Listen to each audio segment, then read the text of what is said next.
Les bénévoles de l'association Tête en l'air sont partis du constat qu'il fallait améliorer la prise en charge des malades opérés d'hydrocéphalie et plus particulièrement lorsque la dérivation dysfonctionnait.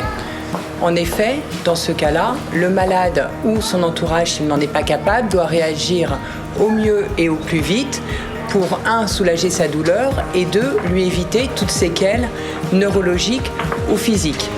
Le malade doit donc savoir impérativement reconnaître les symptômes liés à un problème de dérivation et doit également savoir s'orienter vers l'hôpital le plus apte à le recevoir, ce qui n'est pas toujours le cas aujourd'hui.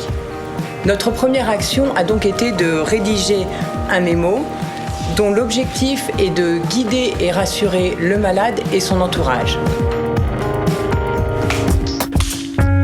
Alors, l'hydrocéphalie, pour faire simple, c'est l'augmentation du volume du liquide cérébrospinal dans les cavités que l'on a dans le cerveau. Les signes, alors c'est différent quand on a la boîte crânienne qui n'est pas encore fermée de quand on est plus grand. Quand on a la boîte crânienne pas fermée, disons l'enfant de moins de 1 an, à ce moment-là, on va avoir une augmentation du volume du crâne, qu'on appelle une macrocranie. La fontanelle est souvent bombante. On a ce qu'on appelle un regard au coucher de soleil, les yeux qui sont fixés en bas, et puis un enfant qui est grognon, qui n'est pas très bien. Quand on est plus grand, quand le crâne est fermé, à ce moment-là, on a une triade de signes, c'est céphalée, nausée, vomissement.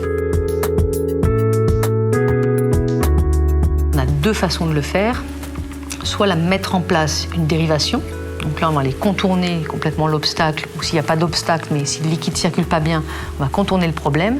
Donc on va mettre un petit cathéter dans les poches de liquide, relier à une petite valve qui est un petit boîtier, ça passe sous la peau, ça va dans le péritoine.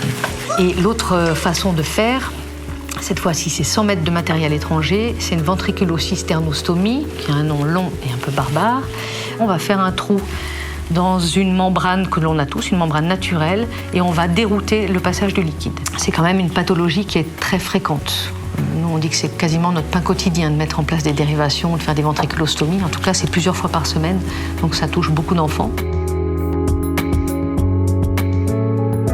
Je suis anesthésiste réanimateur et quand je prends en charge un enfant, il est important pour moi de savoir, est-ce qu'il est porteur d'une valve, là je trouverai l'information, et deuxièmement, parfois de savoir quelle est la nature de la valve, car certaines sont réglables, d'autres pas, ce sont des sujets complexes, et enfin, éventuellement, trouver les coordonnées du médecin référent qu'il faudrait contacter pour avoir les informations les plus pertinentes.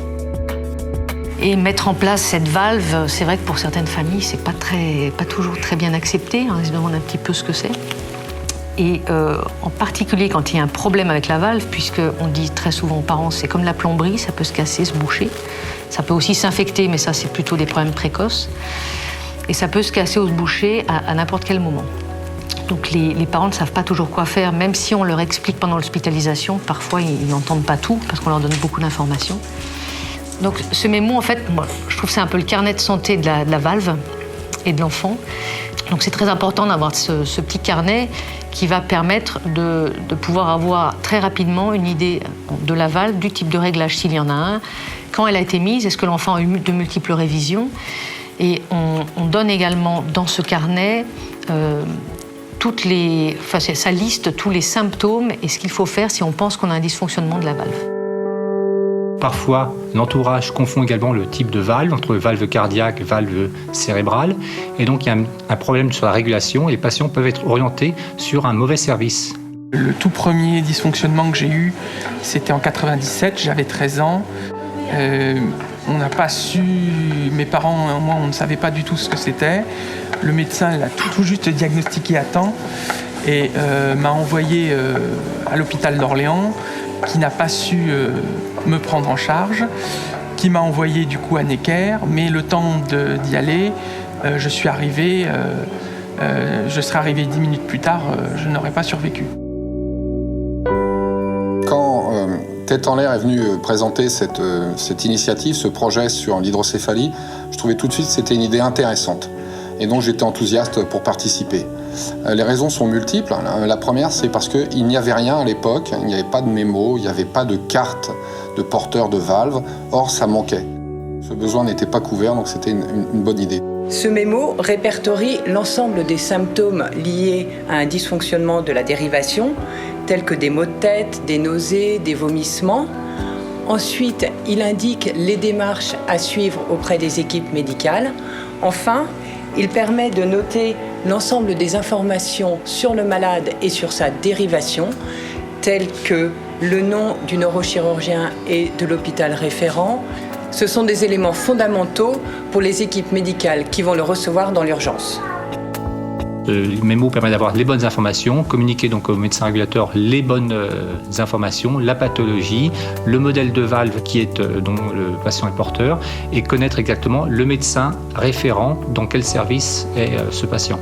Et s'il est en déplacement, de pouvoir contacter un service adéquat apte à le prendre en charge. Le fait d'avoir le mémo au moment d'un dysfonctionnement de valve, c'est assez différent parce que ça permet déjà de savoir qui appeler, de bien donner les bons termes. Dans le mémo, on met en gras certains termes qui sont les termes importants à dire au service de secours pour qu'ils puissent intervenir et bien poser le bon diagnostic. Les familles à qui je l'ai remis sont ravies parce que pour eux c'est très clair. Ce qui est écrit à l'intérieur également leur est parfaitement convenu. Donc ils ont bien compris l'intérêt de cette carte, surtout quand on leur parle des dysfonctionnements éventuels. Maintenant, on va trouver que c'est indispensable finalement. Nous allons diffuser ce mémo dans tous les services de neurochirurgie et des urgences des hôpitaux de France. En parallèle, nous allons développer un programme d'information sur le sujet. L'objectif final de Tête en l'air est de sensibiliser tous les patients sur les problématiques liées à cette maladie et les outils existants pour améliorer leur quotidien. Tête en l'air espère ainsi sauver des vies et faciliter celles des 150 000 personnes souffrant d'hydrocéphalie en France.